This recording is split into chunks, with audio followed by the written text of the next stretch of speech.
Hello दोस्तों, नमस्कार। आप सभी को मेरे यूट्यूब चैनल में स्वागत है। और यदि आप भारतीय हैं और यदि आप भारत में रहते हैं तो कहीं न कहीं आप एक संस्था से जुड़े होते हैं और वो संस्था है बैंक। यानी आपके पैसे के लेन-देन के लिए आप ज़रूर किसी न किसी बैंक का आपके पास ज़रूर खाता होगा। और आज मैं आपको अलर्ट करना चाहता हूँ कि यदि आपके पास बैंक पासबुक है या बैंक खाता है किसी भी बैंक में, और यदि आपकी जो राशि है, बैंक की जो बैलेंस है, वो यदि धीरे-धीरे कम होती जा रही है, तो आपको अलर्ट होने की ज़रूरत है। क्योंकि कहीं न कहीं बैंक वाले आपकी अकाउंट्स के जो चार्जेज़ हैं, वो काटते जा रहे हैं। और काटते इसलिए जा रहे हैं क्योंकि आपको पता नहीं है, क्योंकि प्रत्येक बैंक के लिए एक MAV यानी कि मिनिमम अकाउंट्स जो बैलेंस है, वो उन्हें रखना पड़ता है। यानी हर व्यक्ति को प्रत्येक बैंक के लिए एक मिनिमम बैलेंस मेंटेनेंस आपको रखना पड़ेगा बैंक में। यदि आप ये नहीं कर पाते हैं तो बैंक आपको चार्ज करेगी, वो भी आपका नॉन मेंटेनेंस के रूप में। वो अलग-अलग बैंक के लिए अलग-अलग है। मैं कुछ चुनिंदा बैंक का नाम ले रहा हूँ जिनसे आप अंदाज़ा लगा सकते हैं कि आप किस जगह के लिए कितनी आपका मिनिमम बैलेंस होनी चाहिए आपके खाते में। देखिए, अगर हम बात करते हैं इंड बैंक के बारे में, यदि आप किसी मेट्रो सिटी में या बड़े शहर में रहते हैं तो इनके खाताधारकों के लिए आपको जो मिनिमम जो बैलेंस आपको मेंटेन करना पड़ेगी वो है आपका 10,000। और यदि आप छोटे शहर में रहते हैं या गांव में रहते हैं तो भी आपको 5,000 आपको खाता में मेंटेन करने पड़ेगी। यदि आप इतनी राशि मेंटेन नहीं करते हैं तो आपको मेंटेनेंस चार्ज फिर लग जाएगी। इसी प्रकार यदि हम बात कर लेते हैं येस बैंक के बारे में, आपको बड़े शहर में यदि आप रहते हैं तो आपको 10,000 की आपकी अमाउंट आपके खाते में होनी चाहिए। वहीं छोटे शहर या ग्रामीण क्षेत्रों में आपको 5,000 की राशि आपको रहनी चाहिए। यदि आप ऐसा नहीं करते हैं तो आपको नॉन मेंटेनेंस चार्ज आपका 500 रुपया लग जाता है। यदि हम बात करते हैं ICICI बैंक के बारे में, तो ICICI बैंक में यदि आप मेट्रो सिटी या बड़े शहर में रहते हैं तो आपके खाता में 10,000 रुपया होना ज़रूरी है।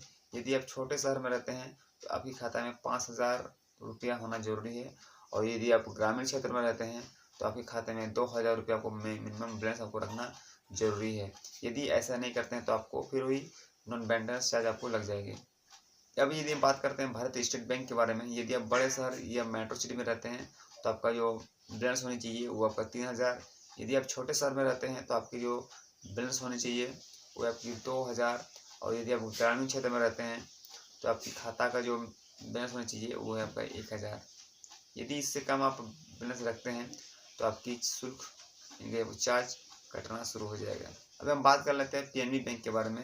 इनमें मेट्रो सिटी या बड़े शहर में आप रहते हैं तो इनमें आपको जो मिनिमम बैलेंस है आपका 2,000, ग्रामीण क्षेत्र में उनकी है 1,000। बात कर लेते हैं HDFC बैंक के बारे में। HDFC के लिए जो बड़े शहर में है वो आपका 10,000, आपका छोटे शहर में है 5,000, और रूरल एरिया में उनका है या फिर छोटे ग्रामीण क्षेत्र में उनके है 2,500।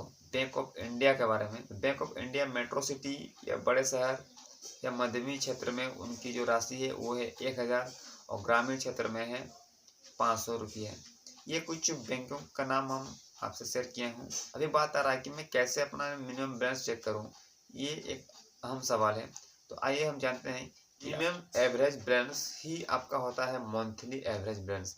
MAB निकालने के लिए यानी कि मिनिमम एवरेज बैलेंस निकालने के लिए पूरे महीने में जितने हम लेन देन करते हैं बैंकों के साथ में, उतनी राशि का एवरेज बटा हम भाग देंगे कि उस महीने में कितने दिन थे। और यदि उस भाग देने के बाद यदि हमारा जो एवरेज जो निकल के आता है वही होता है हमारा मिनिमम बैलेंस। यदि वो राशि बैंक का राशि से कम है तो हमें उनका शुल्क लगता है। और यदि MAB यानी कि मिनिमम एवरेज जो बैलेंस शुल्क ज़्यादा होता है तो हमें कोई शुल्क नहीं लगता है। तो आइए हम आपको एग्जाम्पल के तौर पर समझाते हैं। मान लीजिए मैं एक रूरल एरिया में रहता हूँ और मेरा अकाउंट है SBI बैंक का है, और मेरे जो सैलरी आती है वो है 1 तारीख को। तो मान लीजिए मेरे जो सैलरी आती है वो 1 तारीख को आ गया 30,000 रुपया, और 2 तारीख को मैं उन पैसा को ATM के माध्यम से निकाल दिया।